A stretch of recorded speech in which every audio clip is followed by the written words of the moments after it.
Hello, beautiful people. Welcome back to our channel.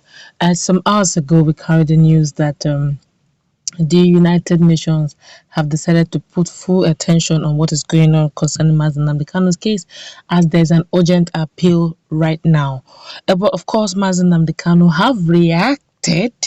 Mazi Nnamdi Kanu have reacted to this news, and for some of us who do not understand exactly what we meant by the urgent appeal, there are qualities and lists inside that appeal that actually wow the mind of Mazi Nnamdi Kanu and a lot of Biafrans and those who are supporting the Biafra agitation and the freedom for Mazi Nnamdi Kanu.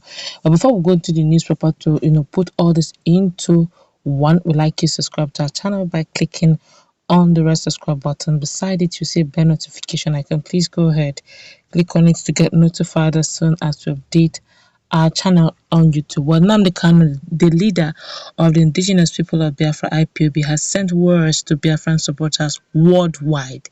Kanu commended his loyalists and Igbos supporting the exit of the Southeast from Nigeria for staying focused. A member of his legal team, Alo Ejimako, conveyed the message on Tuesday. I quote him, "I just concluded a visitation with Onyendo," the lawyer tweeted after visiting the Department of State Services (DSS). He salutes all Umu Chineke for remaining focused on the mission of the moment. He is happy with the urgent appeals issued by the United Nations against Nigeria and Kenya and salutes at Mazi Kunuata Kanu and Bidmans for their efforts in this regard, Ejimako added. Kanu's message came as the United Nations (UN) raised concerns about his detention and treatment. A document by the Special Rapporteur asked Nigeria to provide proof to show it has been complying with international laws. It said since his movement to Nigeria from Kenya, Kanu was on many occasions denied family visits, confidential access to a lawyer, and necessary medical treatment for underlying illness.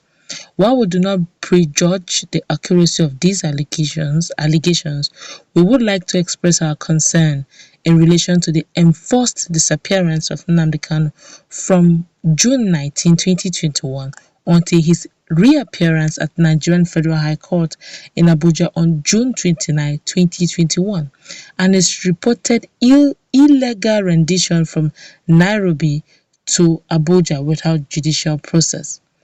We are further alarmed by the alleged torture and ill treatment Mr. Kanu had been subject to during his detention by the DSS in Nigeria.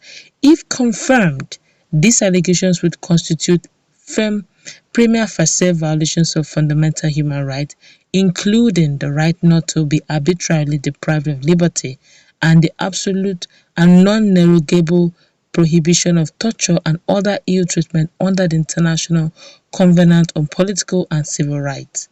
The Committee Against Torture and the United Nations Human Rights Committee has repeatedly concluded that enforced disappearances may amount to torture and other forms of ill treatment, both with regard to the disappeared and with regard to their family members, due to anguish and uncertainty concerning the date and whereabouts of their loved ones, as it is our responsibility under the mandate provided to us by the Human Rights Council to seek to clarify all cases brought to our attention. We will be grateful for your observations on the following matters. Any additional information and any comment you may have on the above-mentioned allegations. Please provide detailed information on the current state of health of Mr. Kanu and the measures undertaken or foreseen to prevent any irreparable damage to his life and personal integrity, and to ensure that he has access to the medications and medical treatment required by his health condition. Please provide detailed information on the circumstances in which Mr. Kanu was arrested, forcibly disappeared before being handed over to Nigerian authorities, and transferred from Nairobi to Abuja. Also provide any international arrest warrant that may have been issued against him prior to his arrest, the document read. The United Nations also requested information on the factual, legal grounds of Kanu's arrest, charges against him, and the legal provisions used to charge him. This one is serious. Kanu remains in DSS custody, one of the most secured in the country.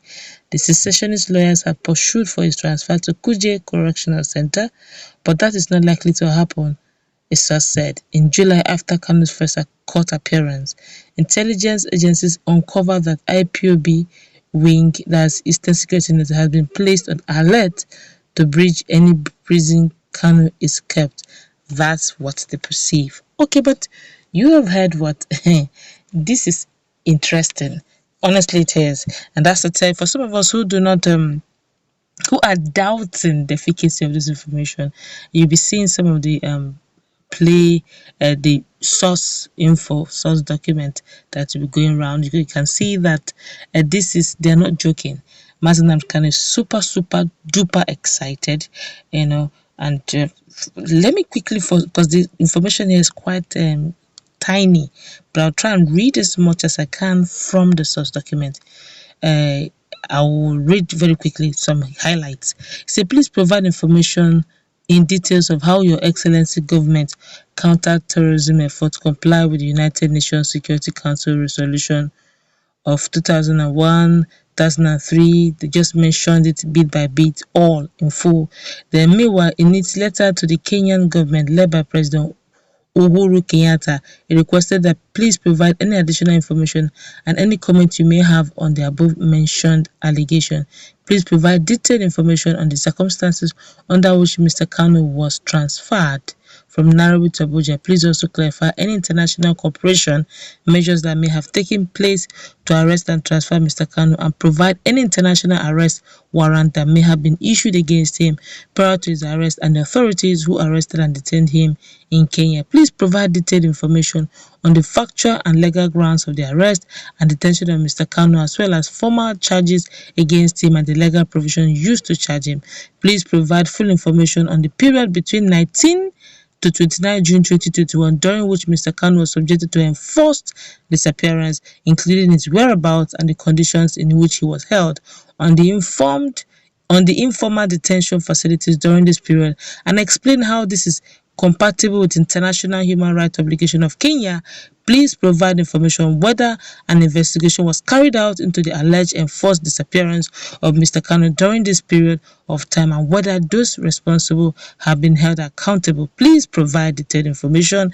We are available on risk assessment carried out by the Kenyan authorities to ascertain the risk Mr. Kanu may incur, including being subjected to torture or cruel, inhuman, or degrading treatment or punishment, as well as arbitrary detention upon its extradition to Nigeria, and how this assessment is compatible with international standards. Please provide information on the measures taken to investigate the above-mentioned allegation of torture, ill treatment perpetrated against Mr. Kanu during his detention in Kenya, and to hold those responsible accountable.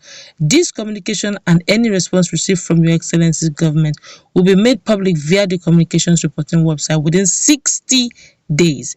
They will also subsequently be made available in the usual report to be presented to the Human Rights Council, the UN group added in both letters.